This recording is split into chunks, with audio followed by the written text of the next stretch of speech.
O que vocês acham que um gerador, um transformador e um motor podem ter em comum? Tudo começa com a ideia de que uma corrente elétrica produz campo magnético. Será então que podemos pensar que o inverso é verdadeiro? Será que um campo magnético pode produzir uma corrente elétrica? Vamos descobrir?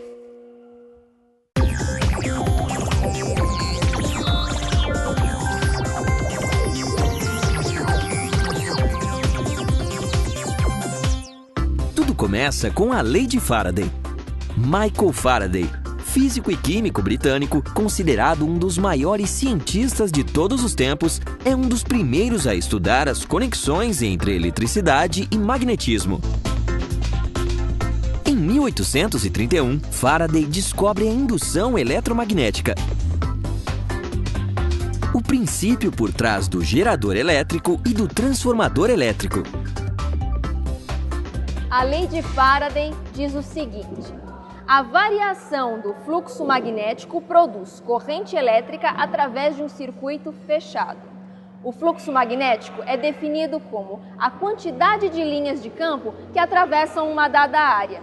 A diferença de potencial ou tensão induzida gerada pela variação do fluxo magnético corresponde à seguinte equação.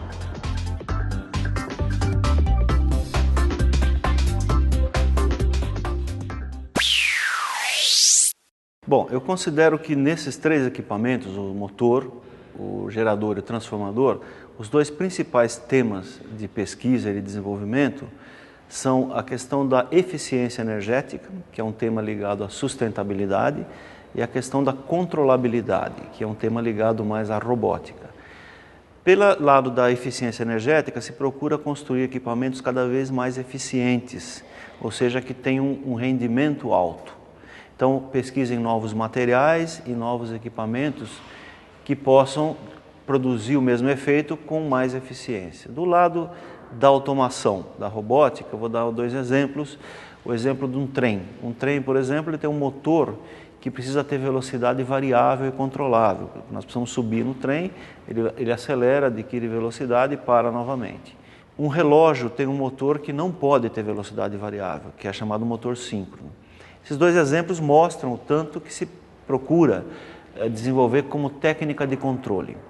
Os trens têm uma outra aplicação interessante, que é o motor linear, também um tema de pesquisa muito importante. O que é o motor linear? É um motor que, ao invés de girar, de ter um movimento de rotação, ele já tem um movimento de translação. Então ele já está pronto, digamos, para o trem. Isso vai a favor também da eficiência energética, porque você tem uma etapa a menos no processo. Você não precisa converter o giro em velocidade de translação.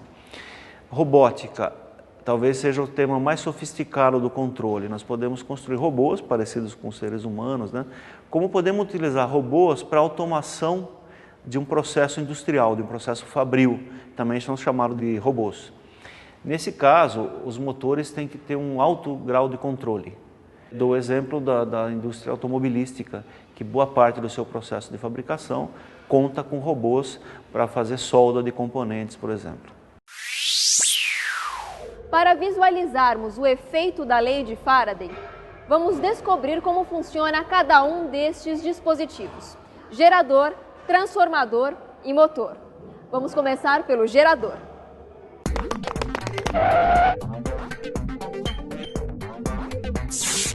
Uhul! Gerador é um dispositivo usado para transformar a energia mecânica, química ou outra forma de energia em energia elétrica.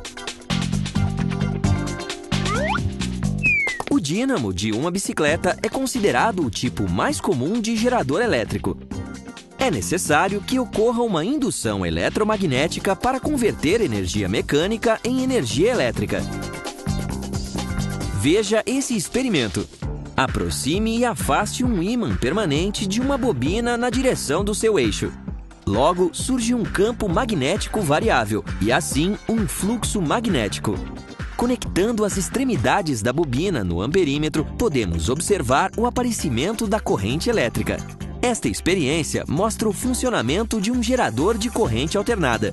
O princípio é o mesmo utilizado nas usinas hidrelétricas.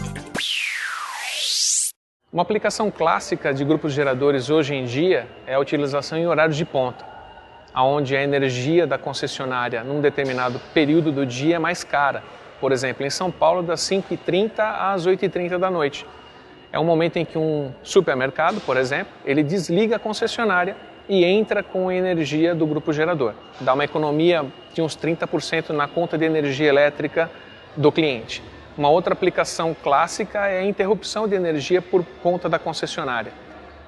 Onde, se você tiver um grupo gerador, um bom exemplo é um hospital ou uma indústria, onde você tem a interrupção da concessionária, mas o grupo gerador assume essa carga.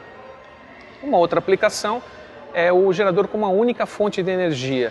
Uma região inóspita, por exemplo, no norte do país, onde você não tem concessionária, o grupo gerador acaba abastecendo de energia por ser a única fonte.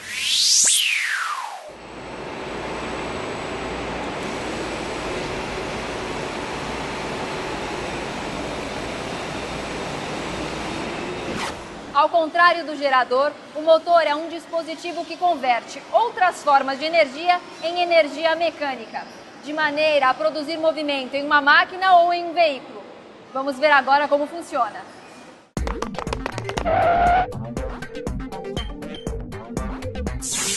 Uhul!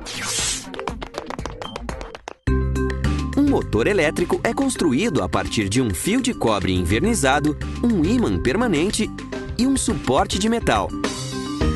Este dispositivo tem como característica primordial transformar qualquer forma de energia em energia mecânica.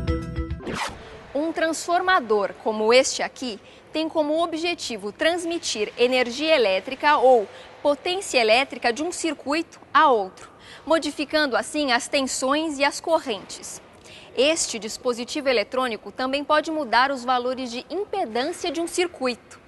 Vamos conferir agora como é fabricado e como funciona.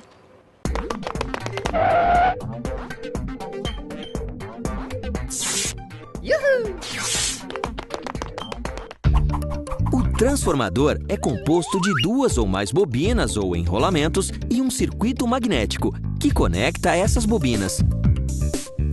Existe uma variedade de transformadores com diferentes tipos de circuito, mas todos trabalham com o mesmo princípio de indução eletromagnética. Internamente no computador você tem componentes que utilizam 1 ou 5 volts de tensão para fazer as funções internas de cada componente. Porém a concessionária te entrega ou 220 ou 110 volts. Para fazer essa transformação de nível de tensão do que a concessionária te entrega para o que o componente utiliza, você utiliza um transformador. Esse transformador transforma 110 volts para 5 ou 1 volts que vai ser usado por cada componente.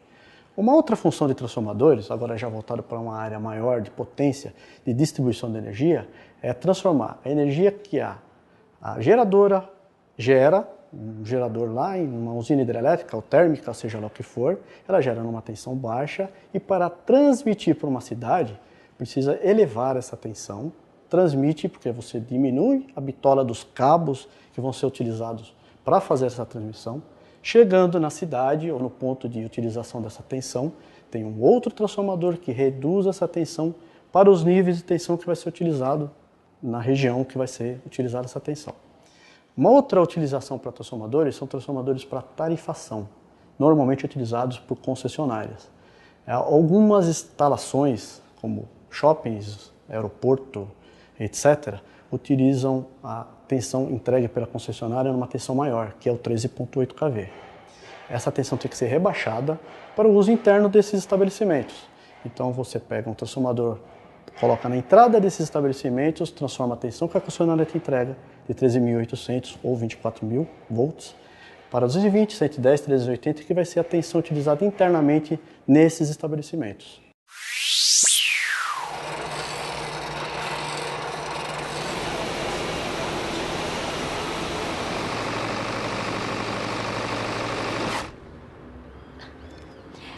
Então, o que você achou? Eu acho que sem todos esses dispositivos, gerador, transformador e motor, a gente não sai do lugar.